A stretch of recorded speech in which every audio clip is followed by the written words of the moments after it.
اجي سیب درخواست درته کوم الله د رضا د پاره توبه وباسا په خپلو کړو ګناهونو باندې پیمانه شه خجالته شه الله نن هم په انتظار دی ای بنده ستا د ځمکې نه اسمانه پورې ګناهونه زه په یو توبې سره معاف کولو ته تیار یم زما بنده توبه ویستلو ته تیار نه دی الله پیغمبر علیه الصلاة والسلام لس صحابه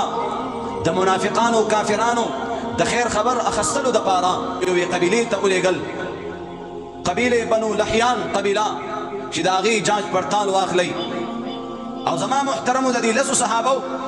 مشر چې کوم عاصم بن ثابت رضی الله تعالی عنه دا ټول صحابه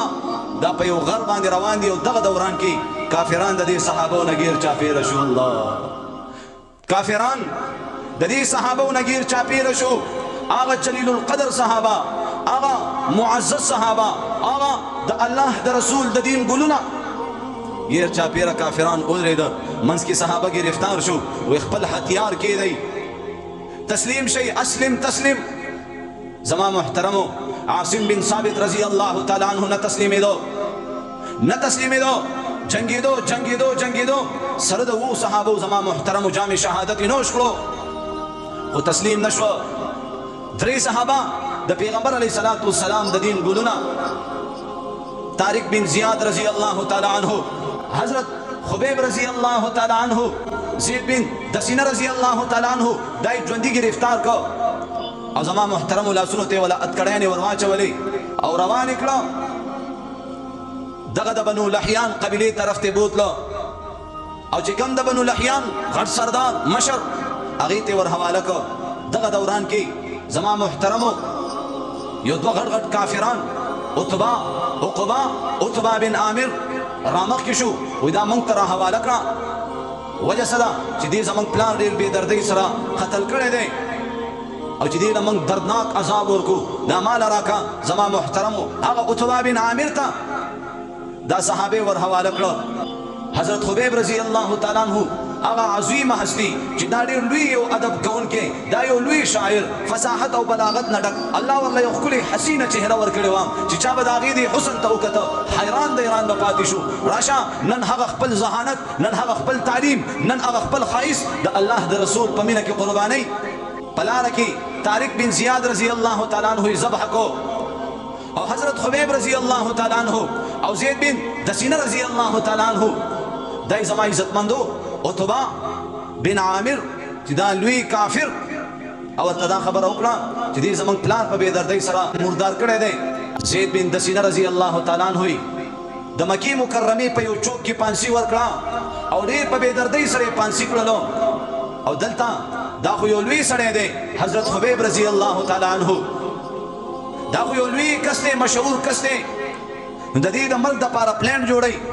او یو تاریخ منتخب کوي او اعلانونه کوي چې په فلانکۍ ورځ باندې به حضرت خبیب رضی الله تعالی عنہ ته پانسي کېږي او تاسو ټولو ته دې خبر وي چې بیا په دغه ورځ باندې تاسو زنانم راشئ او نارینم راشئ زما محترمو زنانم را روانې دي نارینم را روان دي سب در سب زما عزتمندو نارینه ودرېده زنانه ودرېدلې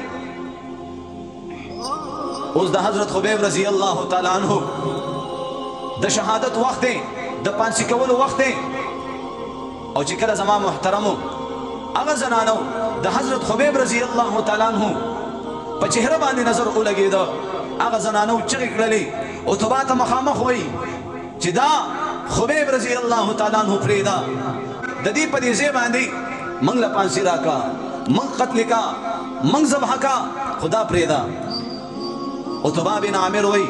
زما یو مطالبه ده که چېرته دا ومنلی شي وایي څه مطالبه ده وایي دې خبیب رضی الله تعالی عنہ ته ووایې چې دا د محمد رسول الله پرېږدي ده ته به ریایي میلاو شي دا به د پانسۍ نه بچ شي زما محترمو هغه ټول په جمع باندې خبیب رضی الله تعالی عنہ تراجمه شو ورته وایي محمد رسول الله پرېږده ستا دا دومره لوی تعلیم به بچ شي ستا ځان بچ شو نو یقینا د ډېرو خلکو زړونه به خوشحاله شي او ستا په دې مرګ باندې به ستا په دې پانسۍ باندې به د خلکو زړونو کې ډېر زخمونه جوړ شي ته زموږ خبره ومنه او محمد رسول الله پرېږده الله زما محترمو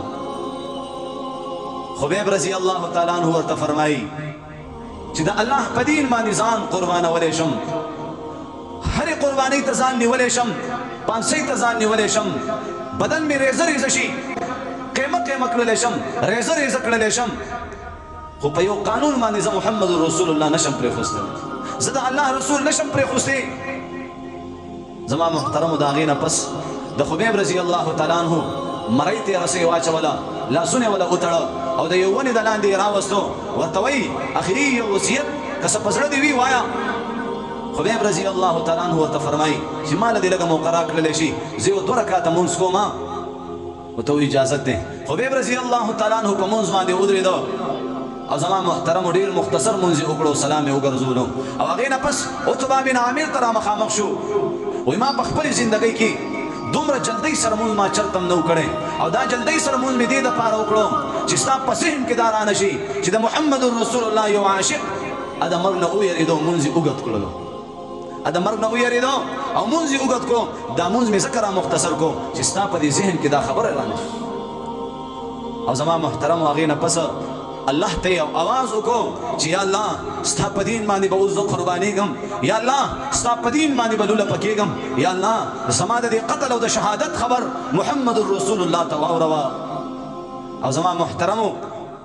اسمان طرف ته سترګې اوچتې کړې دي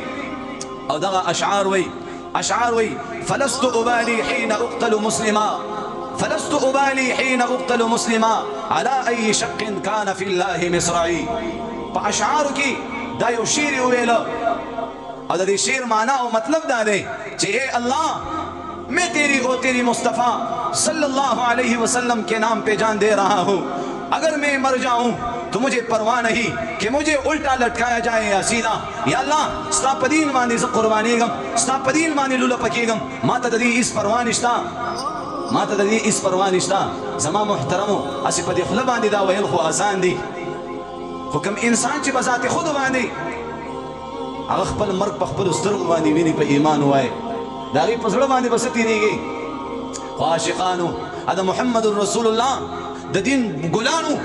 د هغې د وجې الله پاک د هغې قربانو د وجې الله نن الحمدلله موږ او تاسو ته دین راورسولو. دا دین په اسانه نه دی راغلی، دې پسې وروسته قربانۍ شوي دي، دې پسې وروسته خلکو خپل بچي یتیمانان کړي دي، ښځې کونډې کړي دي.